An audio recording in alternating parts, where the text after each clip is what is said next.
advertência.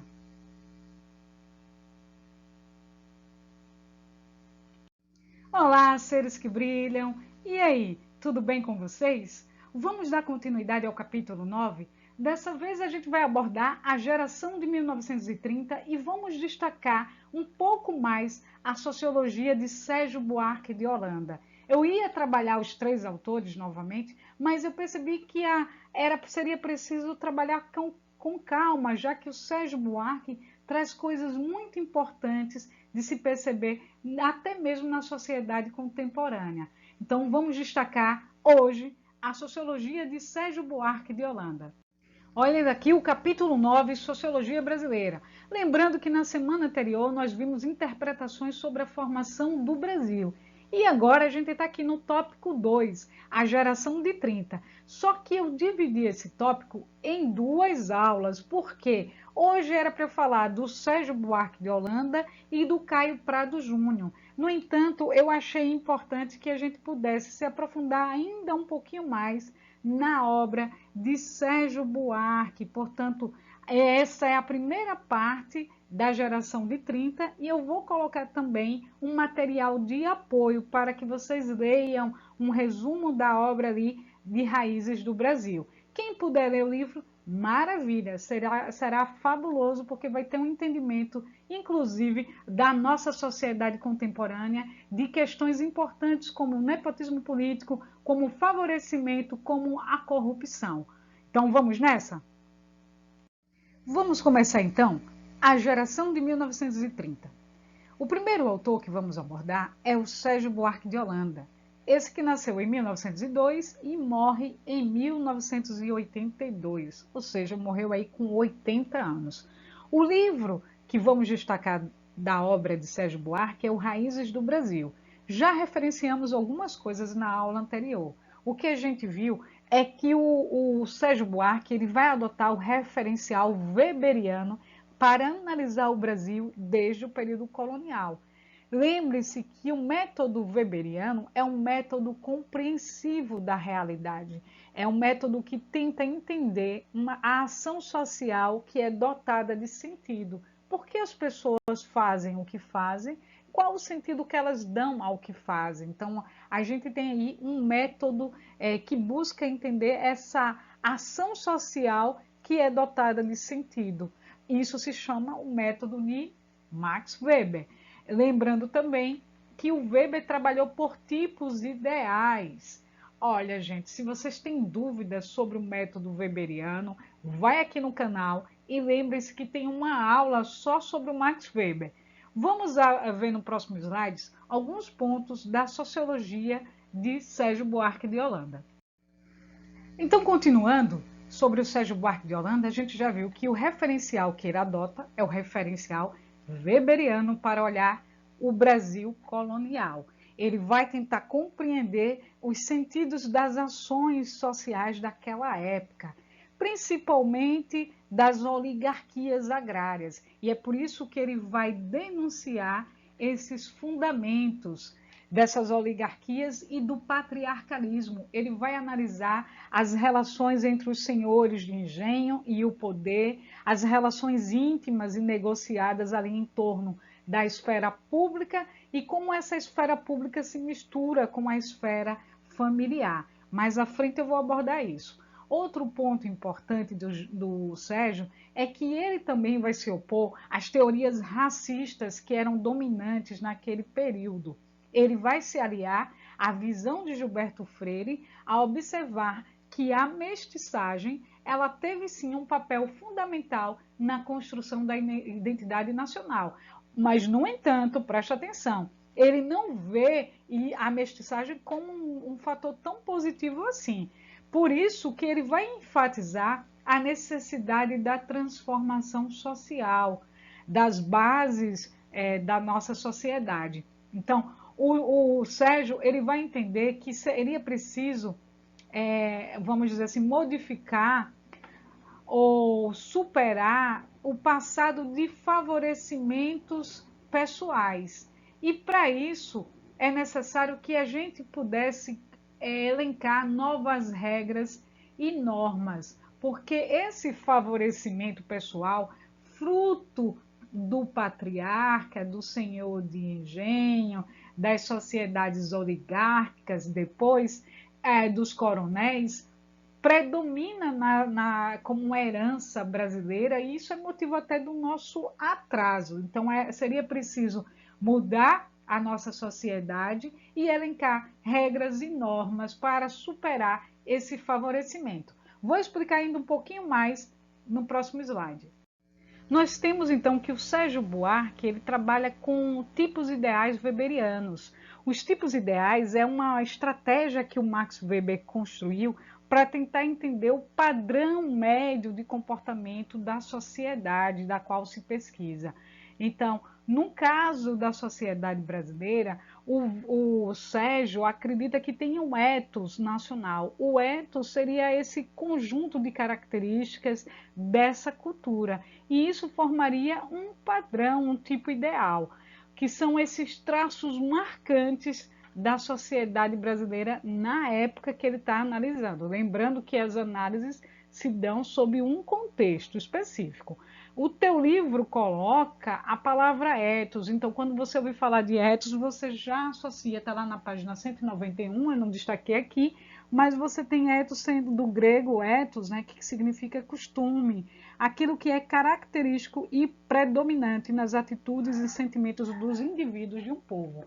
Então, o ethos nacional se fundamenta em uma relação dialética, ou seja, uma relação que se movimenta, própria da sociedade brasileira. Não é nada estável, mas é algo que se movimenta nesse processo de síntese, antítese, de contradições, de opostos. De um lado, o Sérgio Buarque assinalou a modernização da sociedade brasileira, e do outro, esse conservadorismo, ou seja, a manutenção daquela ordem anterior das oligarquias, que tenta bloquear a modernização.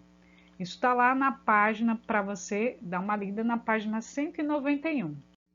A gente tem então que o Sérgio Buarque estava olhando para esse ethos nacional, que é o conjunto de características dessa cultura, porque ele estava querendo construir o tipo ideal, e ele constrói na obra Raízes do Brasil. Ele vai chamar esse tipo ideal como o homem cordial. Cordial aqui a gente vai entender como aquele que vem do latim cordis, que é coração.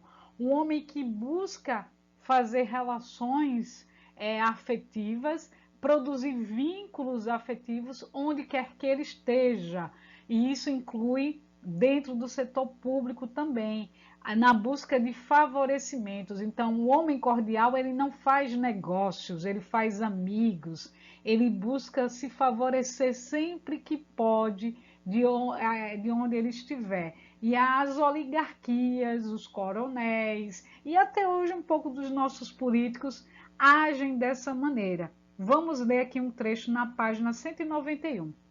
Esse homem cordial para Sérgio Buarque seria a chave analítica para compreender como certos setores da sociedade brasileira resistem ao processo de modernização. Por que, professor, há uma resistência ao que é moderno?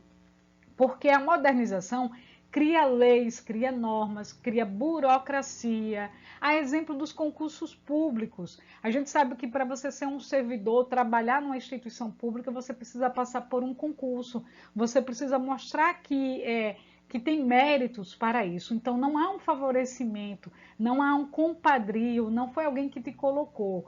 Então, no passado, você não tinha um concurso público, você tinha uma sociedade que era feita mais nesses conchaves. E, inclusive, a gente tem hoje um esforço muito grande para eliminar os concursos públicos. E a gente vai tentar entender por quê. Porque quando você elimina o concurso público, você está abrindo espaço para o nepotismo político, que é essa ideia de que eu, enquanto estou administrando um setor público, eu posso empregar um parente, empregar pessoas que têm a minha extrema confiança e que, de algum modo, têm relações de parentescos comigo. Por outro lado, a gente também tem a busca desses cargos comissionados, que mostram como esses cargos facilitam a corrupção dentro do Estado.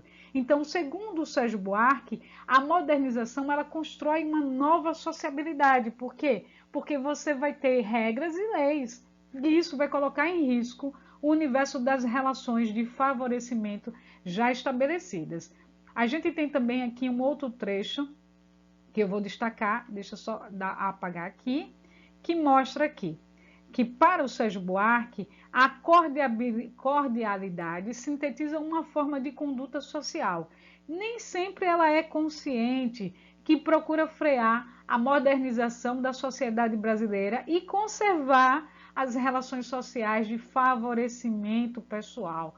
É exatamente nisso. A evolução da sociedade brasileira, para esse autor, deve superar essas características e se pautar na busca de uma sociedade civilizada, uma sociedade urbana e cosmopolita que deixe para trás o mundo rural. Olha a crítica importante que o Sérgio Buarque está fazendo a essa sociedade rural e atrasada e conservadora, que até hoje ela se mostra potente, né, e determinante nas nossas políticas públicas, destruindo questões como o próprio o concurso público, que aí você tem a reforma administrativa que está em vigor e que você precisa saber o quão arriscado é essa reforma administrativa, já que ela não vem sendo debatida com a sociedade e que ela impõe determinados favorecimentos futuros.